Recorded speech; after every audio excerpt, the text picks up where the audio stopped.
Gold is making some crazy moves right now in the market. This past week, it has plummeted from $3,400 to $3,100.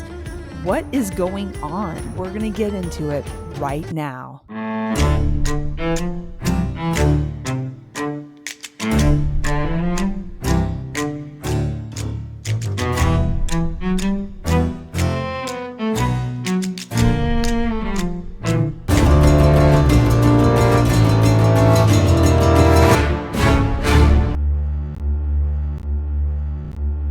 Ahoy, mateys, and welcome to Booty Girl Stacking, where together we'll unearth the real treasures of silver and gold.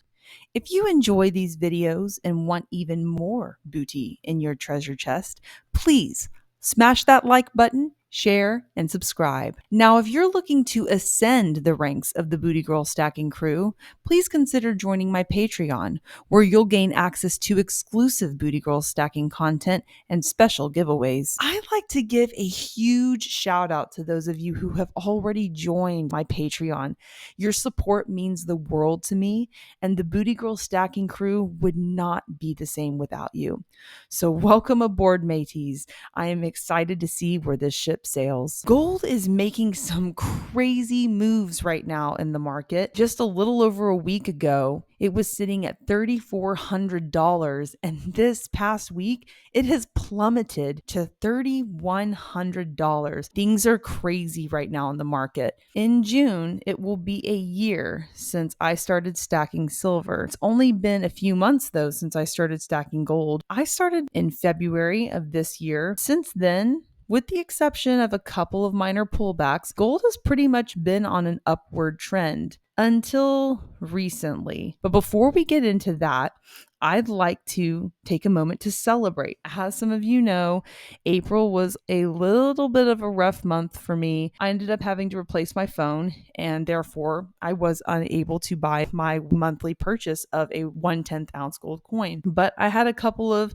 exciting surprises come my way. This past week, I was able to make my monthly gold coin purchase for May. A couple of days after that, I got my tax return back. Woo! What do you think I did? I saw the price of gold slowly going down, down, down. And I thought to myself, oh, I better jump on that. And I bought another 1/10 ounce gold coin. And then I've got another gold surprise for you, if you can believe that.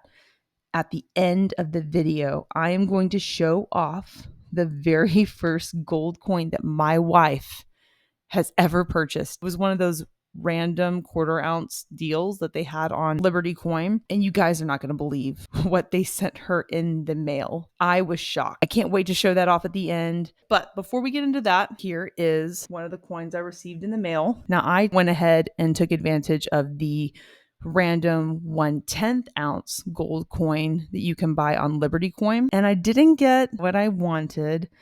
But, that's just the risk that you take whenever you buy a random coin. But the trade-off is that you get a lower premium. This is a Canadian coin with a $5 face value.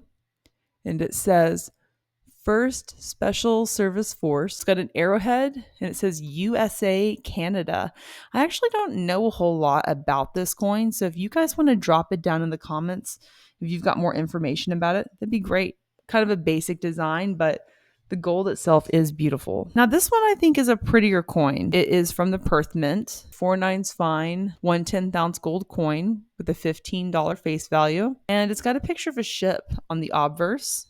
And it says Battle of the Coral Sea, War in the Pacific, 1941 to 1945. This one's actually grown on me quite a bit. I wasn't crazy about it to begin with. I was hoping for a maple, maybe a Britannia, but I'm happy with it. I think I got a pretty good deal, and I was able to add 2/10 of an ounce to the stack this month. So I'm pretty happy. What is going on with gold right now? Why is it dropping so rapidly? And how should we be responding as stackers to this sort of thing? As I said before, there are a few different global economic factors. Recently, Trump made a deal with the UK, and he also put a 30-day pause on the tariffs for China. So this has caused a lot of people to regain faith in the stock market. And that's part of the reason why stocks are back up on the rise. With people's faith returning back into the stock market, there's a little bit less of a demand on gold. Also, consider this: the demand for gold is generally higher in the springtime because in countries like India, they have wedding season. During those times, they're buying more gold. Well, that season has come to an end. And so there is a lot less demand for gold in countries like India. Historically, it is very common for gold to kind of have a bit of a slower season in the summertime. It usually levels out and there isn't a whole lot of movement with gold. Some people might look at this and get concerned and think, oh, well, maybe I shouldn't be putting money in gold. What if it just keeps going lower? It's easy to look at gold and say, hey, I knew something had to give. It was going up way too fast. I mean, this looks more like a correction to me than a crash. Gold went up an insane amount because there was so much uncertainty in the market, so much instability in the dollar. So it was bound to go up crazy, but it's like a giant rubber band. It pulled tighter and tighter and tighter. And I think right now we're seeing it let loose. It could drop a little more. It probably will, but that's not going to deter me from buying. I see this as a huge buying opportunity. And I don't want to let this pass me by. I mean, I have an opportunity to stock up as much gold as I possibly can. I was watching Bald Guy Money the other day. Shout out to Bald Guy Money. There was a video he put out a few days ago talking about how we have 4 months before gold essentially starts to take off again. Gold has still been projected by Goldman Sachs to be at $3,700 by the end of 2025. I understand we live in a climate of economic uncertainty. You might be wondering, where should I be investing my hard-earned cash? Personally, I'm going to be going heavier on the gold than anything. I'm not saying I won't invest a little bit in the stock market, but I have taken notice of how gold has performed in the past 2 years, and I am putting my money on gold. All right, so as I mentioned before, I'm going to show you guys the very first gold coin my wife ever bought. I did the random 1/10 ounce gold coins. She did the random 1/4 ounce gold coin. You're not going to believe what she ended up with. Super lucky. She's unboxing and then all of a sudden she goes, oh, I got a slabbed coin. And I'm thinking, she doesn't have a slabbed coin.